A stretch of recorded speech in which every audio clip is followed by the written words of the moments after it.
Here's a Reekin Havoc Extra. Welcome back, hockey fans. Catherine and I are here today. We're going to do a little mid-season recap since we are in the heart of hockey season. Catherine, thoughts so far on kind of how things are going?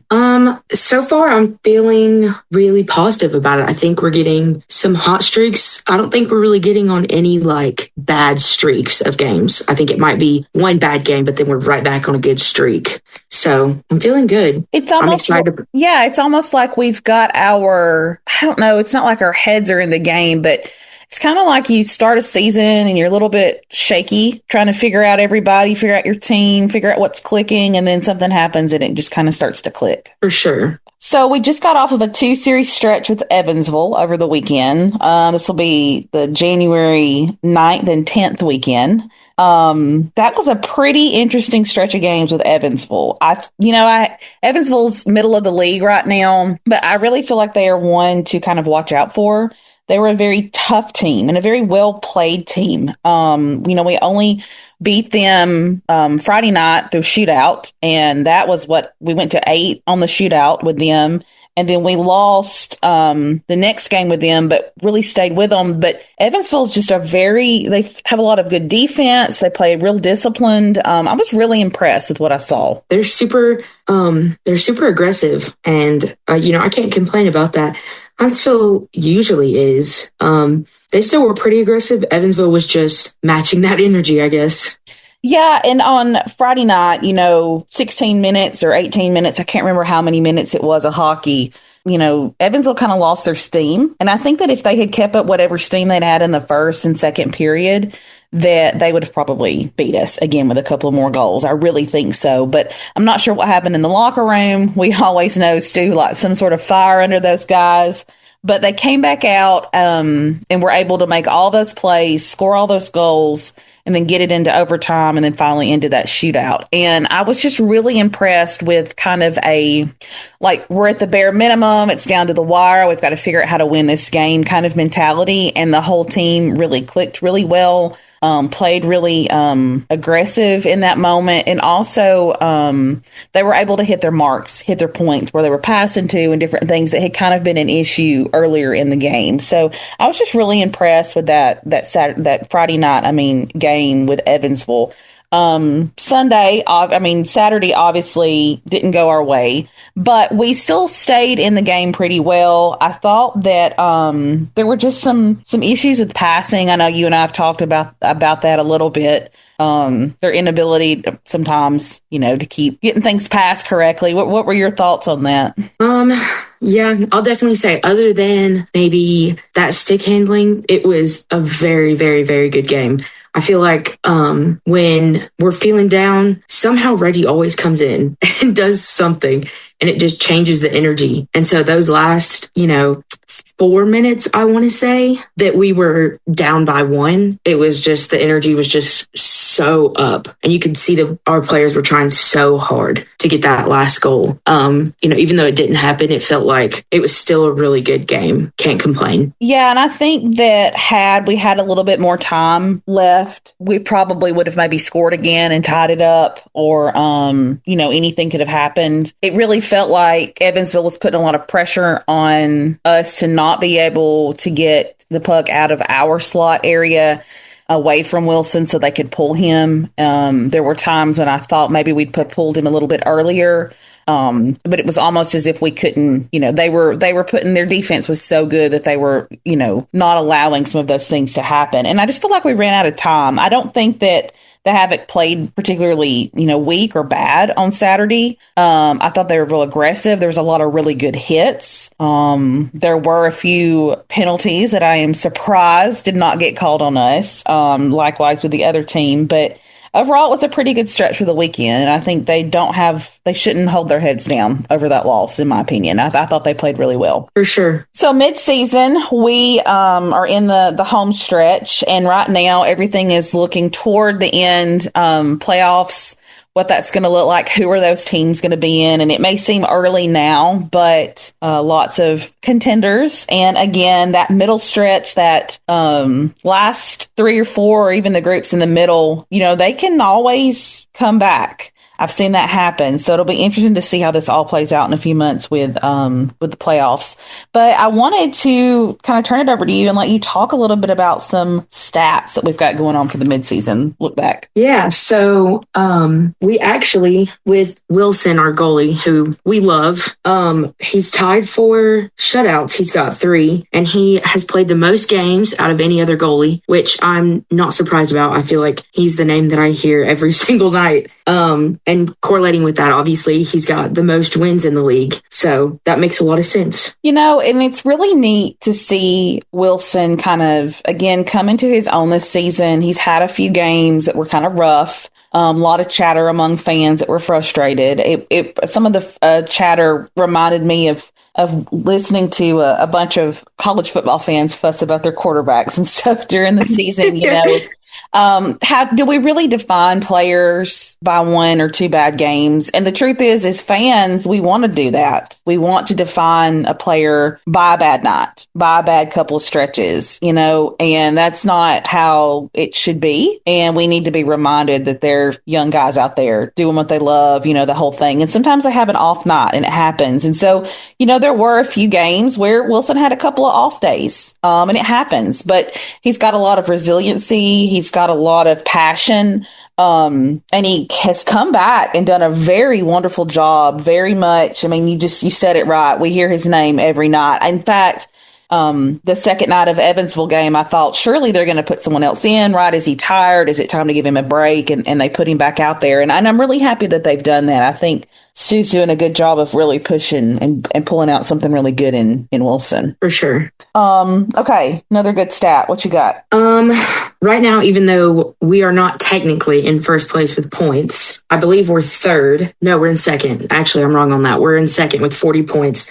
We've got the most goals in the league at 107. And I believe it's honestly not that close. I think we've got almost 20 more than whoever's in second place. I'm not paying attention to anybody else, honestly. And I bet the majority of those goals are from Alger. I think he's got 15 or 16 goals. Something like that. I mean, he's one of the top ones in the league, too. I can't remember what that stat is off the top of my head. I think he's like third. I want to say he's third. Yeah, something like that. He's third. Okay. Now, penalty minutes is always a fun one to chat about because when we say penalty at the Huntsville Havoc, we can always pretty much guarantee which player that is. So what's our penalty minute stat looking like? So Reggie is first in the league. Of course, Reggie's first. You know what? I'm not going to say anything. But he is barely in first. This is the first time in a while that he's been this close to not being first. He's less than 10 minutes away from not being first. So I'll allow it. That's so funny. But he's nowhere near average penalty minutes per game being first. And he's got the best plus minus of the whole top, from what I can see sitting right here, he's got the best plus minus of the top 20 most penalty minute guys. It's not even close. Nice. So I think that reflects, all around a great player. So I don't care about that. Well, and I'm kind of happy that he's getting a little bit more playing time. He's not injured. There have been the last few seasons, he's not played as much as he could have. And he had some injuries that I would assume maybe could be from fighting. I don't know, but it's been really nice to see Reggie come out as a player and see, he's very much there when it matters. Like they're all there when it matters. But it seems like you said earlier, Reggie just kind of comes off the bench and out there at the right moment to get the momentum to change sometimes, to kind of put that spark back in there. And, I've enjoyed this season watching him play a little bit more than just fight. So I'll allow the almost 10-minute thing, but somebody give Reggie a crown. There should be like a penalty minute crown that he gets at the end of this. I don't know. Anyway. Yeah, even though he's got the most penalty minutes, he's also tied, I believe, for fourth best plus minus in the league. Right. Nobody else is touching both of those. Yeah. Yeah. It's been a lot of fun to watch him kind of come out. And it's also been fun to see which line he's on every game. I know they've changed up some of the lines. They had him and Lindsay out on the same line finally it'd been a while since we'd seen the two of them on a line together.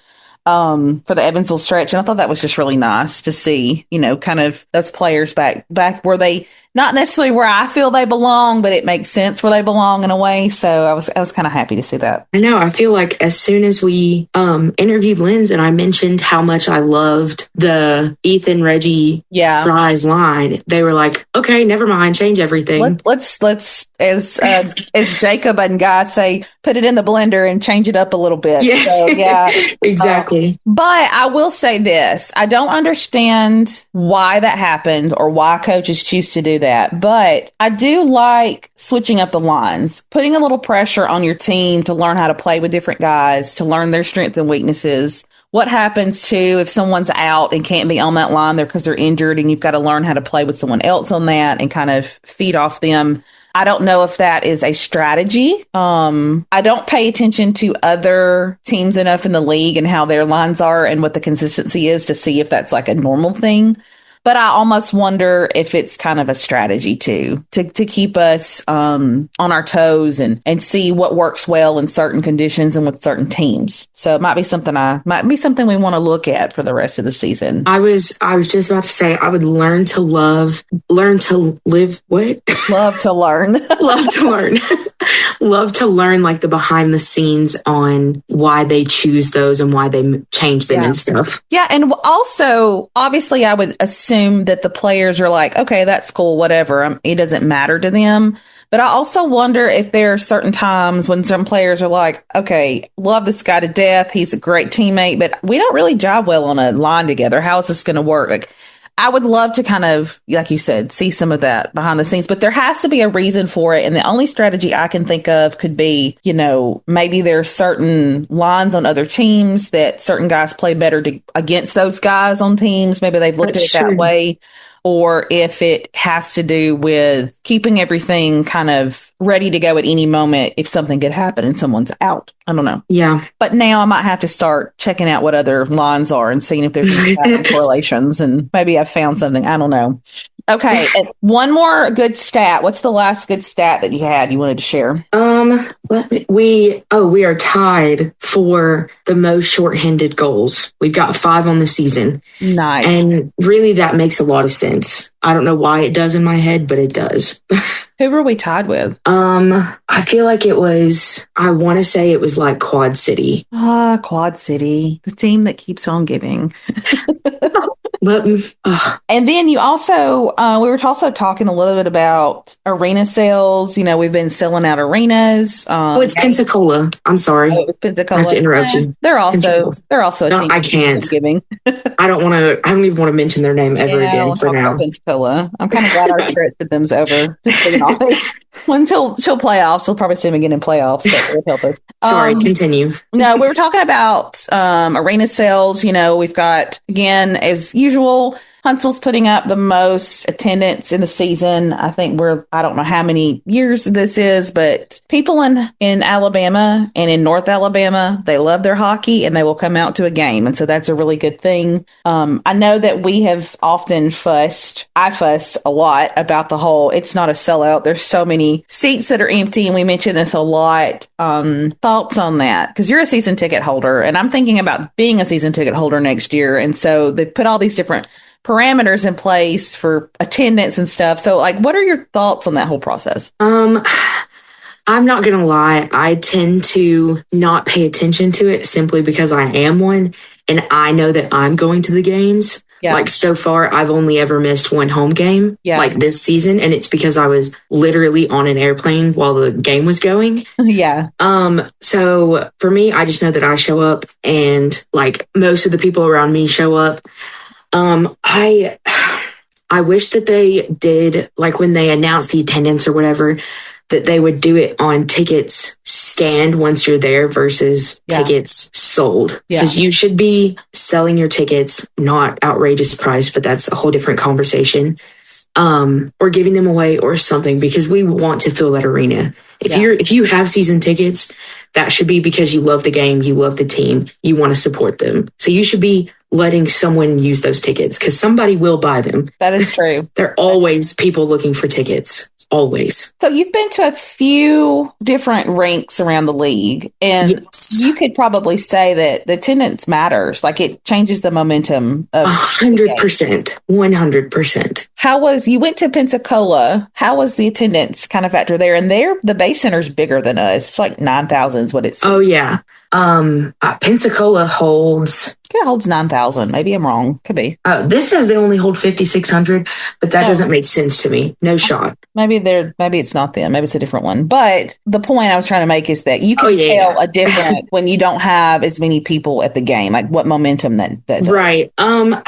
For me, the energy was originally it was just good. It was kind of lighthearted just because it was mostly full, but I think it was a sellout because it was like military appreciation, which obviously that's right by a base, so that would make sense. But I think just having that, even as an away team, can just like pump up those players, I'm sure. Like it makes me want to just like scream, but like in a good way. Just that energy. And I could also say other teams, other league like arenas that are filled to the max like that or have like kind of heavy energy like we have in Huntsville, it's probably an advantage to our boys because they're used to going out to chaos, right? They're used to hearing the crowd for the interference, for it being loud at times. They're used to that. That's not something that is not common for them. So I would think that of all the teams in the league, the arena is the advantage to our team. So if you guys are packing your arenas and making them loud and all of that, and you think it's throwing us off our game, I would probably put money on it that it doesn't. It's probably more of this is like it's kind of like normal being at home thing. Right. Well, like at Birmingham, I guess that was last weekend. Yeah. That arena is the smallest in the league. It only holds 4,100 and it doesn't feel like it even holds 4,100. But again, different conversation. Huntsville has that section that we take over every time. I go to most of those games because it's not a far drive, blah, blah, blah. And Guy from Slapshot Hockey. Slapstick, I think is what they're called. Slapstick. So our wonderful announcers. What did Guy do? Yes, we love them. He showed that video of the players talking about knowing that we were at that away game. Yeah. And some of them said, it felt like a home game because of the energy, but also hearing our fans over the other team's fans. Yeah. So having that, I'm sure, is like a great confidence booster. Oh, 100%. Yeah. And I think that's kind of what sets the Havoc atmosphere and what we do as a fan base aside from other fan bases. That's, again, just my opinion, but I would be hard pressed on it. Okay. So I guess our takeaway from these stats is that we need Reggie to either get 10 more minutes so that he's like way out there in the league or like play it safe, which I'm cool with him playing it safe. Wilson is doing great. I think he's doing fine. May have a few more frustrated games or series down the way, but that's okay. It happens. And then we're doing pretty good on our goal set. So, we're in a really good position right now. I think that if the team just keeps kind of clicking like they have been clicking, working hard like they are, staying kind of focused, even in the midst of an adverse moment in the game, and able to kind of get their heads on straight and meet who they need on the ice, I think it'll be a good second half of the season. For sure. What do you feel like has been some of the biggest improvements so far? I would say with like the first half of the season, I feel like there was more trades than I was anticipating. So gaining that chemistry with new players coming in has been pretty good. Like I remember when we first got like a big trade and I was like, this was a horrible decision. This was a horrible time to do this. And the chemistry was just fantastic. Like after one game, I was like, okay, cool. This is going to work out fine. The aggression I have really liked this year. I feel like last year it was a lot more, there's still a lot of strategy to it, but it was like they were staying back in order to like call that play or get that plan going. And this year they have the play, but they're already ready and they're just going straight to they're just going in with that aggression. Yeah, I like that mentality that they're taking so far. And I agree with you on the trades. I was a little nervous at first about some because you're right, when you have the start of the season happening, you're trying to get your chemistry together. I mean, you may have seen each other in a few preseason workouts and had your little away thing where you're all bonding, and all of those things are happening. And then the games are going and you're trying to figure it out. And then bam, weeks in, you're making trades and people are getting called up and things are changing. And it's not that you're rebuilding in the middle of the year, but you're patching, right? It's like you've almost got little water holes everywhere and you're trying to figure out how to patch some stuff up and keep that chemistry together. And it's a really nice thing when you can finally see, or as a fan, you can take that breath. And the choice that the coaches made was the right choice. I think Stu and Tyler they've learned from the best in Glenn, but they've also learned on their own, and they know what the mentality is for the team and what their expectations are. And none of that has ever changed. And I think when they're out there looking for these trades and they're looking for the right people to fill those positions, they're finding the right people that fit. For sure. I still miss a few that have left that I think would still be really great on our team. And who knows, a few of them are just loan outs, may end up back one day. Who knows what happens? But it's really difficult when you're a fan to see the ones that you love or the ones that you really like seeing every week leave. You don't have this heartbreak in football, right, until the end of the season when the portal happens. You don't see this in basketball. Hockey's just different because there's so many things that are happening during the season. So, oh, yeah. and I think for me personally, I think one of the biggest improvements is just, again, that adversity that they have faced when they have had a few really bad games. I mean, there was a few games this season so far when we kind of got our butts handed to us in a kind of embarrassing way. No, I mean, it happens. I've seen it happen. And those were tough games. I know those players were probably really frustrated. They were upset, and they had to get over that and get back together and start working and pushing forward. And I was listening to the guys do one of their post interviews with Stu and Jacob were doing some post interviews, and Guy had interviewed Stu and was asking him a little bit about those few stretches of games where things weren't clicking as well and we had lost a few. And Stu's like, losses happen. It's a part of it. We don't let it define us. We know we're not going to win every single one of them, and we just kind of take it in stride. And I thought that was such a very good, mature way to not only as a coach look at that, but to instill that in your team that, hey, we know we have X number of games. We're not going to win them all. The one thing that I've seen is just kind of the team being able to come back from adversity. Again, we had a few different games this season that did not go our way. I know that we got a blowout from Birmingham at one point and a few others. I felt like, we kind of got our butts handed to us in a way. And that happens during the season. Sometimes you win them. Sometimes you barely lose them. Sometimes you get blown out and it's just a bad weekend. And I was listening to Guy Schaefer do an interview with Stu after one of the games, and he asked him about kind of coming back from that adversity and how that had worked for the team. And I really liked what Stu said. Basically, losses happen. We can't let it define us as a team. We have to keep moving forward with the season. That happens. And it's hard as fans. We get so caught up in the wins and the loses, and we have so many opinions. And so I just really like this idea of just being able to tell your team, hey, you're not going to win them all. You're going to win some. You're going to lose some. It's how you come back from all that. I tell Gabe that all the time. It's not how you start necessarily. It's how you finish something.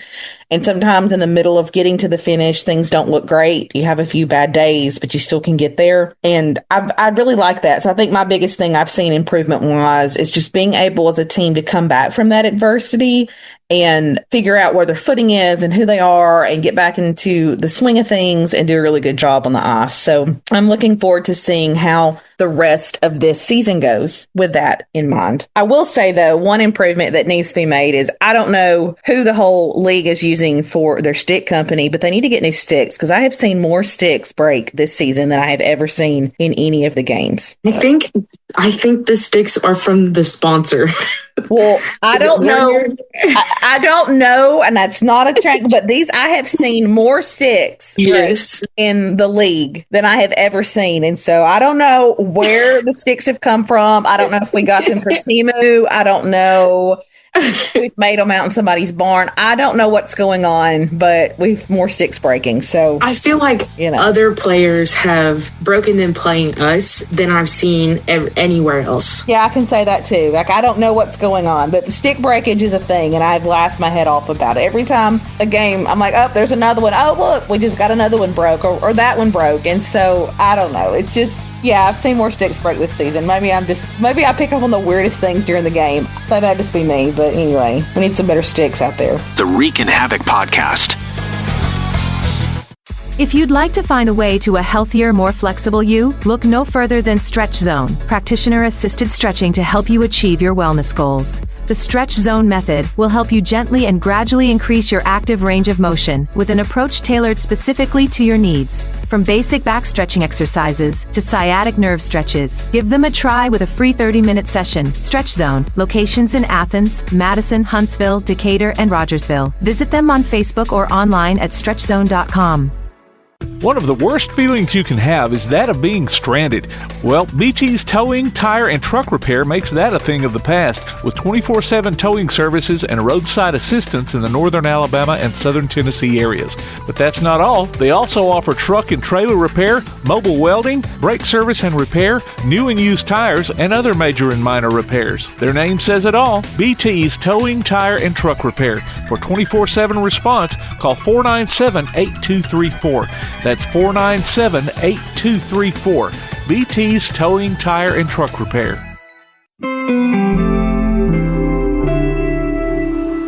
My name is Joel, and I came to St. Jude Children's Research Hospital in December of 1987 to be treated for osteosarcoma, which is bone cancer. We didn't know anything about St. Jude. We didn't know what they meant, or that, when we got here, what we would do, how it would be taken care of. And when we arrived, we found out that my family wasn't going to have to pay for any of my treatment, not for my medicine, not for travel, not for housing, not for food. St. Jude was going to cover all that. St. Jude supported me in every way, from, taking that financial burden off my parents to making sure that all of my family was included in this time. St. Jude literally means everything to me. I get to go home to my family tonight. I get to cook dinner for them. That's what you're giving. You are giving us everything by supporting St. Jude. So thank you so much. Finding cures, saving children. Learn more at stjude.org. For those returning from military service, the transition back to civilian life isn't always easy. Retired Marine Gunnery Sergeant Bill Cook talks about still serving veterans. The mission of Still Serving Veterans is to serve and honor veterans and their families by empowering them to build meaningful lives. And we do that through connecting to fulfilling careers, getting the benefits they deserve, or the services that they need. We have never charged anybody anything for our services. A group of business leaders in town felt there was a need to help the seriously wounded make that transition back into civilian life. Employment services, VA benefits, and connections to other community services. That's what we do. If you're a veteran and you need help, please get a hold of us. Go to that website, ssb.org, and you can find out pretty much anything you need to know about still serving veterans. In Huntsville, call 256-883-7035. Hey, this is Kevin Janot, and you're listening to the Reekin Havoc podcast. Let's move on. I've got a few other things we want to chat about. New additions, old additions, people coming, people leaving. I hate it when we see players leave, but I always like to see them go on to great things. McCabe got called up to the ECHL, out there playing, but he was such a good player for us. He really is. To me, he's kind of, I don't want to say like quiet players, but like, I can't really think of the word. Yeah. Like he's just like kind of quietly making those fantastic plays. He has the best plus minus in the whole league. I mean, come on. There's a reason he got called up. That's all I got to say. And I hate it. He was such a good, important player when it, like, not that he wasn't ever not a good player, but like when you needed somebody to fill a role or something would happen, it's always like McCabe would step in. And it wasn't necessarily intentional. It was just kind of, might have been there at that moment, but he was very good, precise player, really good with precision, really good about hitting his mark and doing those things. So that was always a good thing. Yeah, and I feel like whenever it would be kind of a quiet moment and we're like, what are we going to do next to switch this energy? You would just see McCade cut across and just get one of those big hits that makes the arena just explode. Yes. So I wish him the best of luck in his new endeavor. He's been a great one to have, but man, it's always hard to put him back in and replace him. However, we have pulled got a few newbies have come in. And one of those being Golka, which is Cole Golka from, he's a Quad City boy that came on down. Early thoughts on him, because he was a good playmaker over the weekend in our Evansville stretch. Yes, I will be honest. I was a little concerned because he only played 11 games last season with Quad City and hasn't played at all this season. And there was a little bit of chatter among fans about him not showing up because he hasn't been at Quad City. So when, again, Guy, I guess we use him for a lot of information. He's he's like a little hockey librarian. Yes. So when he announced that he was at practice, I was very excited. And when we met him at the skills comp, yeah, he said he was excited to be here. And I loved what I saw this weekend. Loved what I saw. I saw, I can't remember who it was that got a hit on one of our guys. And in case you did not know, on the stats sheet, whatever the word you want to use is, it says that Cole is 5'9", and a player got hit, and he goes shoving on this guy on Evansville. And I went and looked because I was like, there is a height difference there. And the player that he's pushing on is 6'5". And he was like, I don't care. You can't make that hit. And I said, oh, I like this guy. Yeah. Sticking up for his teammates. One game in. Yeah, I thought I was really impressed with him too. And I really liked learning a little bit about, he'd had a leg injury, had kind of put him out of contention last year. I think that's a lot of why he had not played as much, because he had been injured. And, there was a little, is he coming? Is he going? Who is this guy? What is going on? And then, to get someone from Quad City, we lost 2 good players too in that trade. And that really sucks in a way too, because again, we had 2 players that we really loved. What is the mentality going here? What are our coaches thinking? Like, I do not want to be the person in the room that has to make those decisions, because I don't know how you do it. But I was a little skeptical at first of Golka coming on. But, he's a pretty solid professional scorer. He had a stint with the Bulls at one time, too. And I think he's even had an ECHL stint at some point. So he's a pretty good veteran scorer and a veteran player. And it was a 2-for-1 trade. So there has to be some really good inherent reason why Stu and Ty were like, we got to get this guy. And so from what I've seen over one game kind of shows, I'm looking forward to seeing now the rest of the game and him as a player and seeing how that looks and what he looks like on his line and all those different things with us. I will say, yeah, sorry. No, you're good. I will say, I just saw his injury, actually, that got him out for the rest of the season, was against Evansville. So I wonder how that was for him, if that makes sense. Yeah. That was playing against them was what got him out of hockey, and that's what he comes back into hockey playing against. Yeah. I just saw that. Yeah. Well, and also I will say you were not, you weren't a hockey person when Tyler was playing. Our assistant coach, but I always loved watching Tyler on the ice. He was real scrappy. He was a lot shorter than the other guys, but he was fast.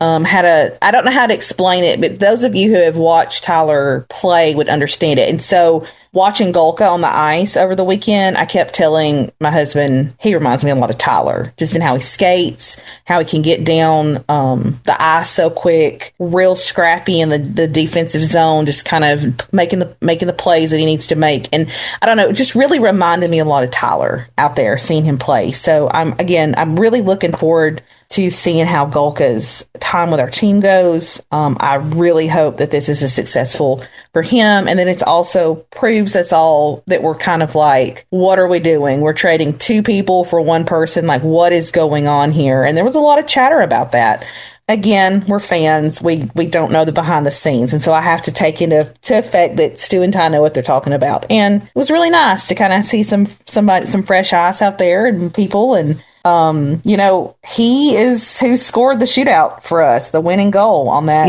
shootout with Evansville. And so you telling me that he got injured and coming back and that's his first game, I mean, that makes it even more special too. And I think he got one of the stars of the game also. So that was really, I think he did star. So that was really cool too. So yeah, really like that. Okay, last thing we were going to do mid-season, we're going to talk about the skills competition. The season ticket holder skills comp happened recently. I think that Slapstick actually came and filmed it. And if you aren't a season ticket holder, but you want to see all the fun that happened, I believe they have that out on their Facebook and their webpage now for everyone to see. But we were able to get some tickets to it, and it was a lot of fun to watch. This is your second one that you had been to, so tell everybody kind of what the skills comp was about, and I guess it's a cool little perk you get to go to as a season ticket holder. Yeah, I think it's just something like the guys can have a little bit of fun, not, so serious in the arena in front of some people, not a lot of people get to go to it. So we filled like one half of the 200 section. Yeah. And that's really all that's there, which I personally really like. It's not, it's not super loud, and you get to kind of see the guys' personalities a lot more. Yeah. And then it's just fun little competitions between the players. They divide into teams. Last year I think the teams were like Team Nickelback and Team like Green Day or Kiss or something. And they dressed up and, I remember McCabe had on like a huge wig last year. Yeah, I think Ern had the wig on this year. So he did, yes. And Golka actually had on a green sequined cowboy hat, I think. Yeah. And it's just kind of, fun to see. They're just kind of messing with each other. But you get to see like their skills individually on display. Yeah, I was very impressed with Gio's shooting the 4 targets on the goalie net. He was he was the one. I think he was the only one that ended up hitting all of them. That was really neat. He was real good precision, and I was really impressed. And again, you don't get to see that individual skill talent as much during a game. I mean, the only time you really see it's during a shootout because you're out there as a team. So it was really nice to get to see them individually and kind of see their perspectives. And at the end of it, the guys come out and meet the fans, and you get to bring things to sign. That was a lot of fun. I will say I am here if anyone needs me to help organize that part of it in the future. I will definitely have some thoughts on how we can organize that a little bit better, and it won't be so. The guys seem so chaotic and I don't know, crazy. It was a lot of lines and different things. So I get it, but regardless, those guys stood there and signed and talked and hugged and took pictures, and it was great. It was a lot of fun to see the little kids that came out on a Tuesday night with their little sticks and things that they had to meet their players. And it was just a good reminder that just because it says SPHL, just because it's minor league professional hockey, it's not an NHL level, doesn't mean anything to these kids. Like, to them, it mattered so much that they got to meet their hometown hockey guys and get things signed by them and get to talk to them and stuff. And in their eyes, like, they're the top of the league, And so I just loved getting to see some of the kids just get so excited. Even saw Guy Schaefer over there signing some hockey sticks for some kids too, and signing that. So it was a really nice, neat little night for season ticket holders. And I was really thankful that we were able to go to it. Yeah. And, the guys don't have to do anything like that. No, they don't have to meet people. They don't have to take pictures and sign things. Like, they're doing that because they love the game and because they want to. And I think also that is what helps this league stand out from some of the higher leagues too. I would think that it would be very difficult at an NHL level skills comp to get that close to a player. I mean, it's probably 100%. Probably non-existent. Like, I would die if I got to go to a skills comp and, McDavid was there and get a picture. That's never going to happen. That's like me dreaming. I have to be on my deathbed for that to happen, right? Those connections are not going to happen at those higher levels. And so I just love everything about the minor league level for this reason, because you get to really know your team. And I think that's why we as fans feel so connected, because they aren't distant from us. They are a part of our Facebook groups. They are a part of our days, And so you're right. They did take the time to sit there. And I mean, there were still lines of people trying to talk to Brian Wilson when the arena staff were kicking everybody out. Yeah. So yeah, I was really impressed with that. And I don't know if it's just because I don't really follow other teams on social media. Maybe I should do that so I can have a better perspective. But I don't really see other teams and other organizations, offices doing the same stuff with their fans that Huntsville is doing. I think a few teams do like a skate after. I've seen that where they let the kids come skate after a game with the guys. I saw that in Macon, and I've seen it before in Birmingham. And I want to say it happened one year when a team left and didn't show up to skate, and the opposite team skated with them. Was that Vermilion and Macon, or it was something. That's awesome. The team that was supposed to stay and skate was the home team, and they didn't. And the away team guys went out there and skated with the kids. And oh my gosh. Yeah, I don't remember where it was off the top of my head, but I've seen a few of those. And at one time, I think Havoc did like a skate in the park during Christmas with and stuff across the street at the arts center. But I don't really know. I need to pay a little bit more attention to what the other teams do as well. But yeah, I was really happy to get to see the skills comp again. I am hired for free to help organize the meet and greet part if anyone needs my help. Goodness. It was very overwhelming, and I think it was to the players, but it was all good fun. There was nothing was too chaotic. It was the guys were laughing. Yeah, they were all laughing. They were a good time, and they were trying. Most of them were downing a Michelob Ultra. Yeah, so a few of them had a few things to drink and were happy. So it worked out good. Worked out really good. And everything. Again, a wonderful experience. I'm happy about that. I am looking forward to seeing information from when they have the elementary school kids come. I have seen a few things. I hate that it costs for the kids to have to come to that. I believe I read something about that. I think that there has to be a good sponsor somewhere in the city of Huntsville and in Madison County that'll just pay whatever and bring all these kids that want to come. So maybe in the future that'll happen and it won't be that way. But I'm looking forward to seeing the kids that get to come for that. I think it's like a scrimmage between the guys and then like a skills competition for them. It is. I will be going to that. Yeah, so I think that'll be that day. I think that'll be a lot of fun. I need to take off so that I can go and watch it. So any other thoughts before we wrap this mid-season recap up? Anything else? I don't think so. I'm excited to see what they do in the second half.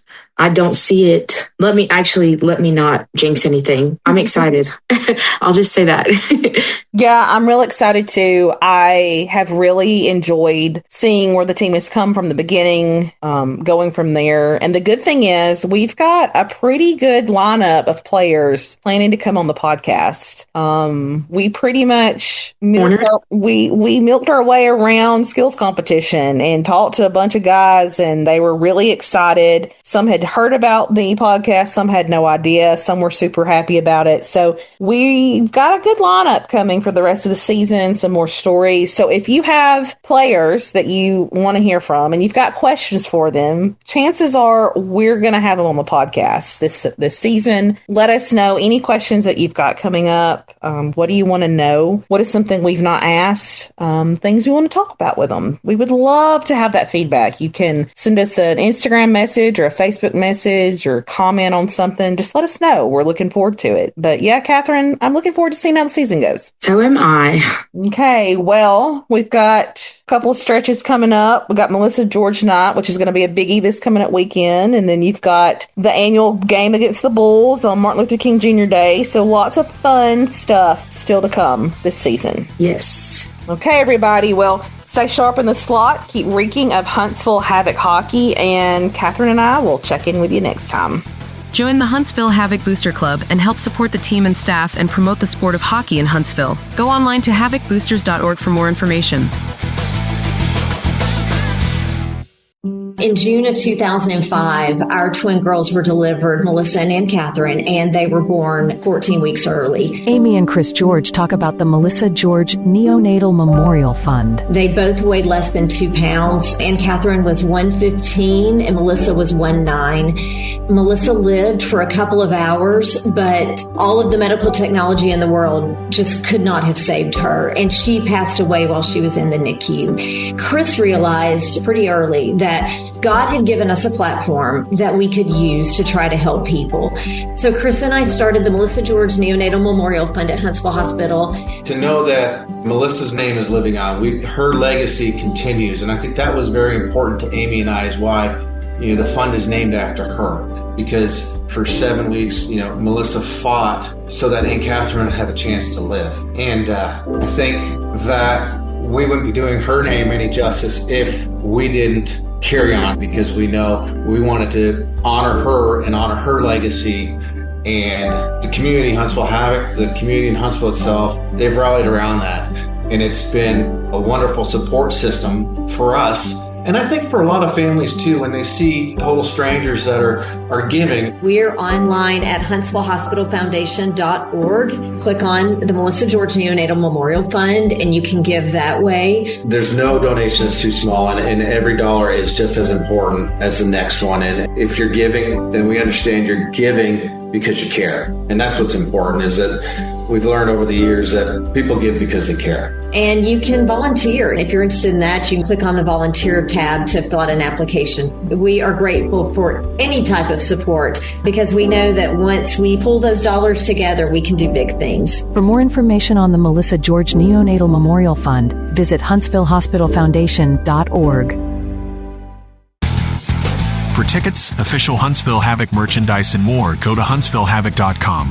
Visit our website at ReekinHavoc.com. Look for us on Facebook, Instagram, X, and Threads. And listen, follow, and subscribe to the Reekin Havoc podcast on your favorite platform to keep up with the only weekly podcast covering the Huntsville Havoc, the Reekin Havoc podcast.